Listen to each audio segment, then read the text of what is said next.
Liūtams taro prognozė vasario mėnesiui. Pagrindinis mėnesio fonas, koks tai bus. Tiems, kas nedirba, ieško darbo, kokia tikimybė jį surasti. Tiems, kas dirba samdomą darbą. Tiems, kas dirba savo, koks mėnuo bus. Taip, santykiai vienišiems, kokia tikimybė susipažinti. Tiems, kas porose, kokie santykiai bus. Tiems, kas trikampiuose.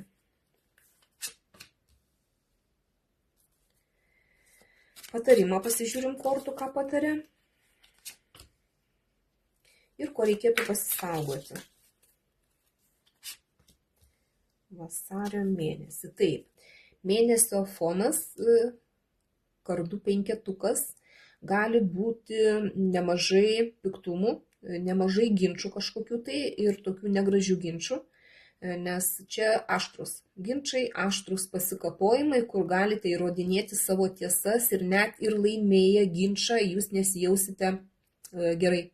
Dėl to, kad tai bus įskaudinta kita pusė ir tiesiog jūs tokį kaip ir sunkumą jausite. Todėl realiai prisiminkit į bet kokį ginčą veldamiesi, prisiminkit, kad geriau bandyti kažkaip tai ieškoti aukso viduriuko ar kažkaip gražiai taikytis, o ne eiti per galvas. O čia per galvas eiti labai didelė tikimybė. Tiek jūs galite eiti per galvas, tiek gali eiti ir jūsų oponentai.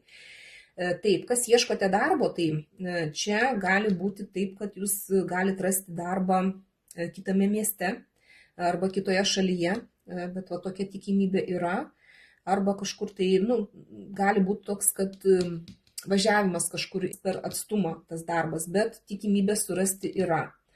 Žodžiu, vasario mėnesį, tiems, kas ieškote. Tiems, kas dirbate samdomą darbą, tai čia tokia bendradarbiavimo korta ir iškrito.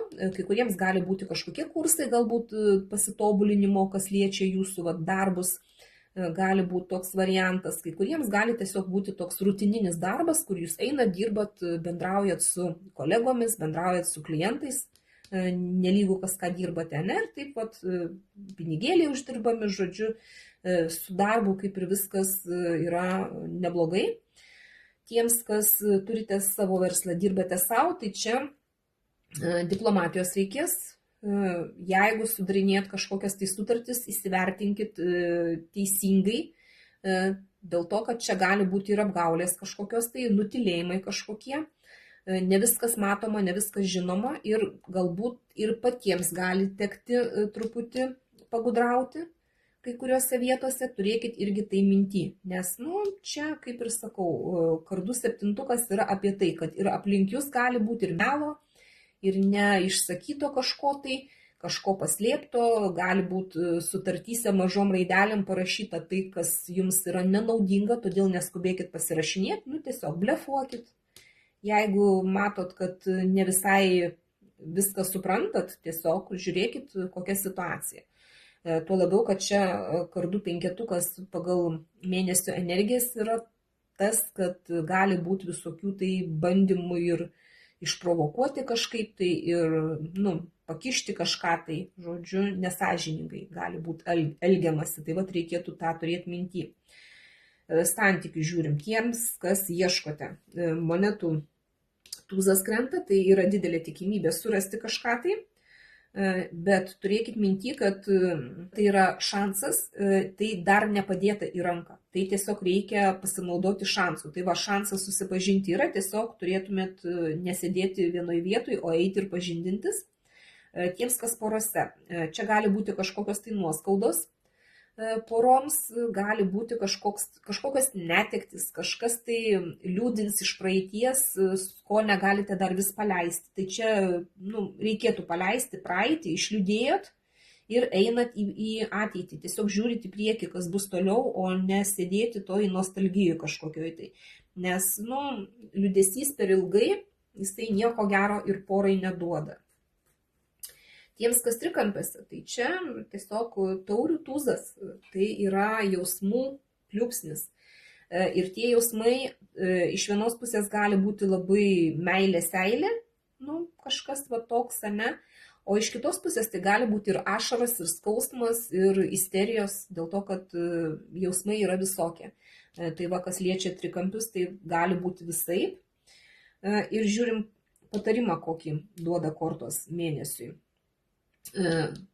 Kardų pažas, tai rinkit informaciją ir patys nekalbėkit, patys daug nieko, klausykit. Rinkit informaciją ir patys nesipasakokit, nes tai, ką kalbate, gali panaudoti prieš jūs.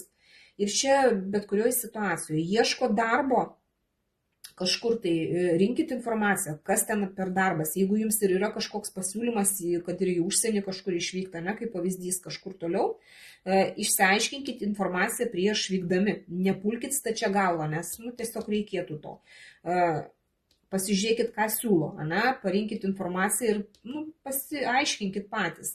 Čia darbuose, kas liečia jūsų darbą, tai čia kaip ir irgi informaciją reikia rinkti, galbūt yra tiesiog kažkokie kursai, mokslai, tai reikia irgi pasimokyti, pasinaudoti tuo, kad, pavyzdžiui, siunčia darbdavys pasimokyti, kaip pavyzdys.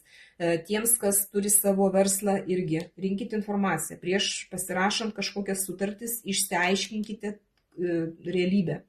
Ir patys nepasakokit apie savo planus niekam, tiesiog patylėkit ir paklausykit. Nes, pagal kardų penketuką yra tikimybė, kad, yra piktumų gali būti visokių ir čia, nežinant informacijos, nežinant visko, jūs galite tiesiog papulti kažkokias tai, machinacijas.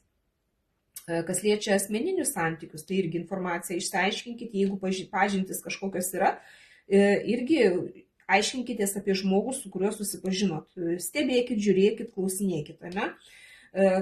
Kas liečia porose, kas yra irgi informacija, tiesiog gerai išliūdėjot, kas jūs liūdina, tiesiog pasižiūrėkit, kokia yra galimybė žiūrėti į priekį, į ateitį. Rinkit informaciją, kažkokius tai pasiūlymus galbūt, kažką tai priimkit naujo ir išeikit iš to liūdesio. Kas liečia trikampius, tai irgi patys mažiau pasakokit, rinkit informaciją apie situaciją, apie žmonės, su kuriais jūs esate trikampiuose. Irgi tai yra svarbu ir patys mažiau kalbėkit. Gerai, o ko pasisaugoti, krenta lazdų karalienė, tai čia jūs pačios mergaitės ir esate, liūtės. Visų pirma, reikėtų pasisaugoti per nelyg didelio jūsų impulsyvumo. Čia bet kur, tiek darbe, pagal kardų penketuką, kaip ir minėjau, kad gali būti kažkokie tai pykčiai, vien dėl to, kad jūs esate labai impulsyvios, jūs lekiat nepagalvoję, tai čia reikėtų to ir pasisaugoti, to lėkimo, skubėjimo, bėgimo, tos ugnies jumise. Taip pat gali būti taip, kad jums reikia dar pasisaugoti kažkokios tai moters, kuri irgi yra tokia gana energinga, gali būti tos pačios stichijos ugnies, moteris, tai liūtai, šauliai ir avinai, tos moteris, dėl to, kad bus negeranoriškai nusiteikę. Čia, pavyzdžiui, gali trikampiuose būti moteris, kažkokia, tai gali darbe būti, čia gali pakišinėti jums kažkokias tai sutartis, būtent moteris. Arba gali būti kažkokia klientė kažkur tai, darbe jūsų, ar versle, kuri irgi bandys savo naudos kažkokios tai gauti ir jūs, tiesiog turėkit minti, kad gali būti kažkoks žmogus, kurio reikia pasisaugoti ir būtent toks ugningas, energingas žmogus. Nelėta kažkokia ten pilka pelytė sėdinti kampe tyliai, ramiai, bet būtent tokia arši, lekianti, savo energiją taškanti, žodžiu, tokia moteris. Čia net ir, pavyzdžiui, pažintis naujos, kam yra, vyrukai, žiūrėkit, nes čia moteris, kuri gali tiesiog jūs įskaudinti irgi. Atrodo, kad bus labai faina, tokia gera meilužė, nes čia meilužės geros pagal lazdų, jos pačios geriausios meilužės gali būti, Tai ir reikėtų tiesiog parinkti informaciją apie ją. Nepulsta čia galva, neįsimylėt, kad paskui nebūtumėte įskaudinti. Nes taip tik atrodo, ne tik moteris būna įskaudintos, labai dažnai ir vyrukai būna įskaudinti. Tai toks mėnuo liūtams. Tikiuosi aiškumo įnešiau kažkiek tai. Dėkoju už jūsų laiką, širdutes ir iki sekančio karto.